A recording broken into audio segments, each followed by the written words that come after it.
The evidence file used to convict paedophile Peter Wrighton, if it still exists, contains clear intelligence of a widespread paedophile ring. One of its members boasts of his links to a senior aide of a former Prime Minister, who says he could smuggle indecent images of children from abroad. The leads were not followed up, but if the files still exist, I want to ensure that the Metropolitan Police secure the evidence, re-examine it, and investigate clear intelligence suggesting a powerful paedophile network linked to Parliament and Number 10.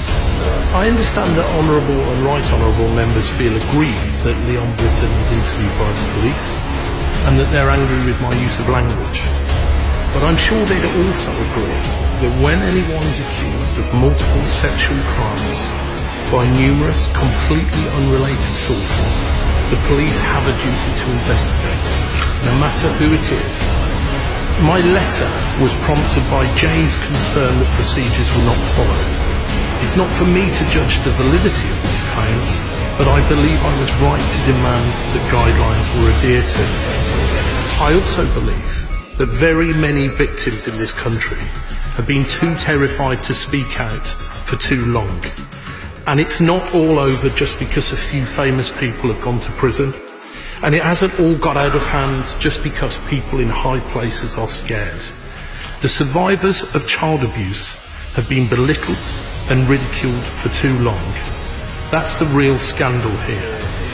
Earlier, the Prime Minister has said that I should examine my conscience.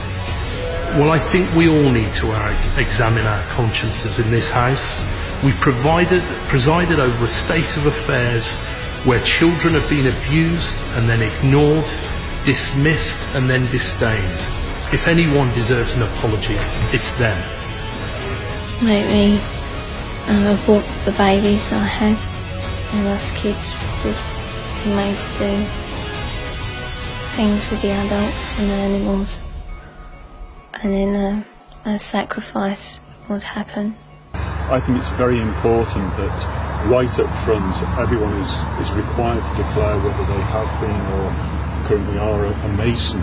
Section 81 of the Waterhouse report touches on it very fleetingly.